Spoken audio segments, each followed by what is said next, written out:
మా ఛానల్కి స్వాగతం. మిథున రాశిలో ఏడాది తర్వాత రవి భగవానుడు సంచారం అవ్వడం వలన 15/6/2024 నుండి 16/7/2024 వరకు ఏడాది తర్వాత మిథున రాశిలో రవి సంచారం చేయనప్పుడు అన్ని గ్రహాలలో అన్ని రాశులలో అందరికి ఎలా ఉండబోతుందో ఈ వీడియోలో సవివరంగా సంపూర్ణంగా తెలుసుకుందాం. మకర రాశి వారికి ఏడాది తర్వాత రవి భగవానుడు మిథున రాశిలో 6వ స్థానంలో సంచారము చేయడం వలన ఒకవైపు ఏళ్లనాటి శని యొక్క సంచార స్థితి చివరార్ధంలో ఉండడం, 6వ స్థానంలో రవి సంచార స్థితి ఉండడం వలన స్వల్పమైనటువంటి రుణ సమస్యలు, రోగ సమస్యలు, శత్రు సమస్యలు పొంచి ఉన్నాయి. మీ ఫోన్లో లావాదేవీలు కానీ, ఓటీపీలు తస్కరించడం కానీ, మీ యొక్క కెమెరాల్లో కానీ, ఫేస్బుక్, వాట్సాప్లో మీ వ్యక్తిగతమైన వివరాలు అనేక మందికి చేరి మీరు మానసిక వేదనకు గురయ్యే పరిస్థితి ఉంటుంది. కనుక వీలైనంత వరకు మౌనంగా ఉండండి, ఆవేశానికి దూరంగా ఉండండి, జ్ఞానంగా ఉండండి. అంతర్గతమైనటువంటి చర్చలను తప్పులు చేయకుండా ఉండే మానవ ప్రయత్నం చేయండి. అన్నింటా విజయానికి మీరే సొంతమవుతారు. లేకపోతే మానసిక వేదన, అనేక రకాల ఇబ్బందులు, చిన్న చిన్న విషయాలకు ఆందోళన, అందరూ నన్ను ఏదోలాగా చూస్తున్నారు అనేటువంటిది వ్యధకు గురి అవ్వడం వలన దీర్ఘకాలిక వ్యాధులకు మీరే స్వాగతం పలుకుతారు అని చెప్పి గమనించాలి. మిథున రాశిలో రవి భగవానుడు సంచారం చేయనప్పుడు ఇంకనూ స్వామివారి యొక్క ఆశీస్సులు మనకు అద్భుతమైన విజయాలు ఫలితాలు కలిగించగలగాలి అన్నట్లయితే ప్రతి ఆదివారం పూట ఉదయం 6 నుండి 7 గంటల వరకు రవిహోర జరుగుతూ ఉంటుంది. అలాగా నెల పొడవునా ఆ సమయంలో రవిహోర కాల సమయంలో ఎలాంటి విధానాలు పాటించాలన్నట్లయితే ఎరుపు వస్త్రాలు ధరింపచేయడం, గోధుమలతో కూడుకున్న ఆహారాన్ని భుజించడం, ఆవులకు, కుక్కలకు, సాధు సంతులకు గోధుమ రొట్టెలను దానం చేయడం వలన మంచి ఫలితం కలుగుతుంది అని చెప్పి గమనించాలి. అలాగనే ఇంకనూ మనం విజయం సాధించగలగాలి అన్నట్లయితే ఈ యొక్క పాత్ర కంచు పాత్ర అంటారు. ఇక్కడ రాసులు 12 ఎలా ఉంటాయో 12 రాసులను అచ్చు వేయడం జరుగుతుంది. ఈ యొక్క పాత్రను మనం ఇంట్లో ఉంచుకొని ఎలాంటి విధానాలు పాటించాలో సంపూర్ణంగా తెలుసుకుందాం. ఇలా ఒక్కసారి శబ్దం చేయగానే ఓం అనేటువంటి శబ్దం రావడం ప్రారంభిస్తుంది. ఒకసారి చూడండి.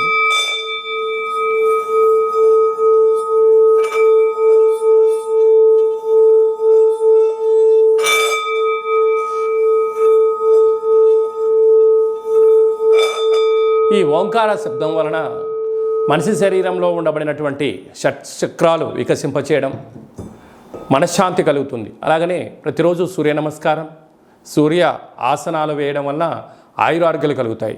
ఈ యొక్క పాత్రను ఇంట్లో ఉంచుకోవడం వలన సకల దుశ్శగ్రహాలు తొలగిపోయి అనారోగ్యం తొలగి ఆరోగ్యం కలిగి మనం అనుకుంటున్న అన్ని పనులలో విజయం సాధించడం జరుగుతుంది. అలాగా ఈ యొక్క కంచు పాత్ర అంటే అక్షయ పాత్ర, ఒక పిరమిడు, డాలరు, కంకణము మీకోసం ప్రత్యేకంగా ఆరోగ్యకారకుడైనటువంటి సూర్యుడితో కూడుకున్న కాళభైరవ హోమాన్ని చేయించడం, మీ పేరుపైన సౌభాగ్య ముడుపును కట్టడం, కూష్మాండ దీపాన్ని ఏర్పాటు చేయడం, అలాగే కాళభైరవ హోమము మీకోసం ప్రత్యేకంగా చేయించి వాట్సాప్ కాల్ ద్వారా ప్రత్యక్ష ప్రసారంగా చూపించి ఈ యొక్క ప్రసాదాన్ని మీకు అందజేయడం జరుగుతుంది. అలాగా ఉదయం ఒక 12 సార్లు, సాయంత్రం ఒక 12 సార్లు ఈ యొక్క అక్షయ పాత్రను సేవ చేయడం వలన గృహంలో లక్ష్మీదేవి గళ్ళు గళ్ళు మనడం, నరదృష్టి, శత్రు ప్రభావాలు, అలాగే తంత్ర ప్రయోగాలు, తాంత్రిక ప్రయోగాలు, దోషాలు తొలగిపోతాయని చెప్పి గమనించాలి. అలాగనే విద్యార్థులకు విద్యాకర్షణ, ఉద్యోగస్తులకు ఉద్యోగం ఆకర్షణ, వివాహం కాని వారికి వివాహం ఆకర్షణ అవ్వడము, వ్యాపారము, విదేశానము, కోర్టు సమస్యలు, తంత్ర ప్రయోగాలు, తాంత్రిక ప్రయోగాలు దోషం తొలగిపోవడము, గృహాలు, భూములు, క్రయ విక్రయాలు యోగదాయకం అని చెప్పి గమనించగలగాలి. మనమందరము కూడా కాళభైరవ స్వామిని స్మరణ చేద్దాం, అక్షయ పాత్ర ఇంట్లో ఉంచుకుందాం, ఐశ్వర్యానికి స్వాగతం పలుకుతాం. అలాగనే మన వ్యక్తిగత జాతకం తెలుసుకోవాలనుకుంటున్నారా? మీ యొక్క పేరు, పుట్టినటువంటి తేదీ, నెల, సంవత్సరం, సమయం రాసి మీరు వాట్సాప్లో పంపించగలిగినట్లయితే పూర్తి 100 సంవత్సరముల జాతకాన్ని వ్రాసి పంపించి మీరు పుట్టినప్పుడు గ్రహ గమనాలు ఎలా ఉన్నాయి, ప్రస్తుతం ఎలా ఉంటున్నాయి, రాబోయే కాలంలో ఎలా ఉంటున్నాయో సవివరంగా సంపూర్ణంగా తెలియజేయడం జరుగుతుంది. అలాగే చాలామందికి పుట్టినటువంటి కాల సమయంలో డేటా ఆఫ్ బర్త్లు లేనటువంటి కారణం వలన మీ పేరు యొక్క మొదటి అక్షరాన్ని అనుసరిస్తూ రాశిని తెలియచేస్తూ, అలాగనే కాళభైరవ ఉపాసన చేత భూత భవిష్యత్ వర్తమానాన్ని తెలియచేస్తూ గవళ ద్వారా జ్యోతిష్యం చెప్పబడడం జరుగుతుంది. మన యొక్క దేవాలయంలో డేటా ఆఫ్ బర్త్లు లేనటువంటి వారికి, ఉండబడినటువంటి వారికి జ్యోతిష్యం చెప్పించుకున్నటువంటి వారికి మన యొక్క దేవాలయంలో అష్టమి, పూర్ణిమ, బహుళాష్టమి, అమావాస్య సందర్భంగా కాళభైరవ హోమం చేయడం జరుగుతుంది. అప్పుడు మీకు మీ గోత్రనామాల పైన స్వామివారికి అర్చన, కూష్మాండ దీపము, కాళభైరవ హోమం చేయించి మీకు వీడియో కాల్ ప్రత్యక్ష ప్రసారంగా చూపించడం జరుగుతుంది. కనుక మనమందరము కూడా కాళభైరవ స్వామిని స్మరిద్దాం, ధ్యానిద్దాం, కష్టాలకు స్వస్తి పలుకుదాం, సంచిత కర్మ, ప్రారబ్ధ కర్మ, ఆగమిక కర్మలను నివారించుకుందామని చెప్పి గమనించాలి. అలాగనే మీ అబ్బాయి కానీ అమ్మాయి కానీ పుట్టినట్టయితే వారి యొక్క ఆ రోజు, ఆ తిథి, వారము, నక్షత్ర ప్రకారంగా ఎలాంటి జన్మనామం పెట్టుకోవాలో తెలియజేయడం జరుగుతుంది.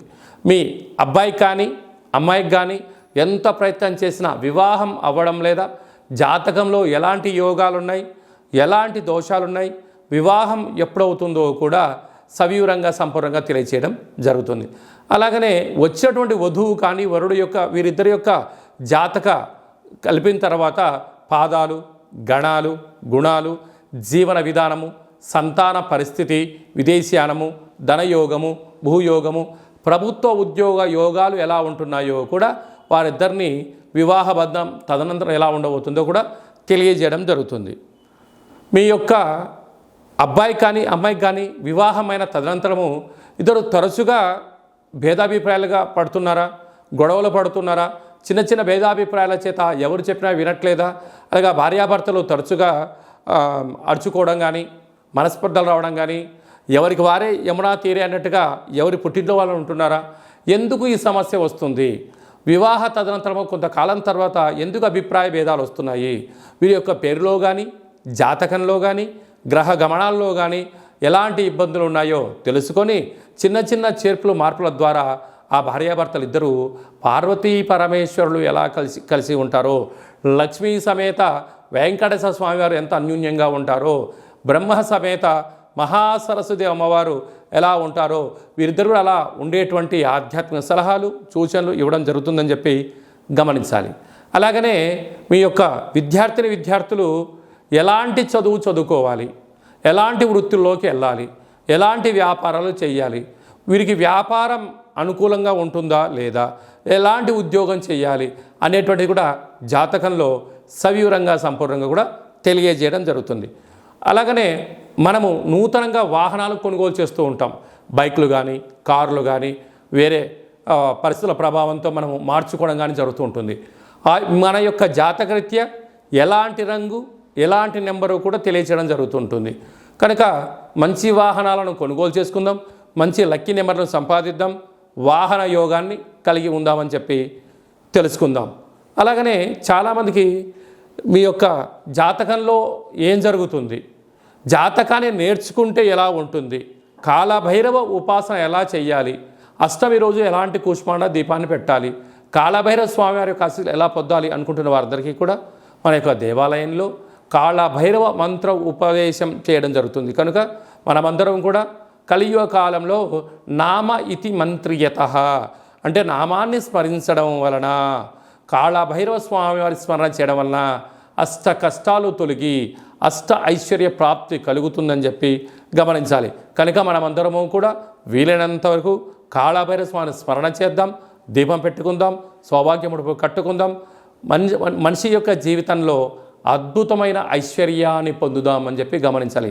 అందరికీ సూర్య భగవానుడి యొక్క ఆశీస్సులు ఉండాలని కోరుకుంటూ ఆశీర్వచనం. ఓం శతమానం భవతి శతాయు పురుష సతేంద్రియ ఆయుష్యేవేంద్రియే ప్రతితిష్టతి ధనం ధాన్యం బహుపుత్రలాభం శత సంవత్సరం దీర్ఘమాయు సర్వే జనా సుఖినో భవంతు లోకా సమస్తా సుఖినో భవంతు సర్వం సూర్యనారాయణార్పణమస్తు. ఈ వీడియో మీకు నచ్చినట్టయితే లైక్ చేయండి, షేర్ చేయండి, మా ఛానల్ని సబ్స్క్రైబ్ చేసుకోండి. మేము చేస్తున్న ఆధ్యాత్మిక వీడియోలు అందరికన్నా ముందు మీకు నోటిఫికేషన్ వచ్చి మీ యొక్క వ్యక్తిగత జాతక విషయాలు తెలుసుకోవాలన్నట్టయితే గంట సింబల్ ప్రెస్ చేయండి, పైన అలానే బటన్ను తెలియచేయండి. మీరు ఎవరి క్షేమాన్ని అయితే కోరుకుంటున్నారో లేక మీ క్షేమాన్ని ఎవరైతే కోరుకుంటున్నారో వారికి ఈ వీడియోను ఫార్వర్డ్ చేసి ధర్మాన్ని కాపాడి భగవంతుడి యొక్క ఆశీస్సులు పొందగలరు.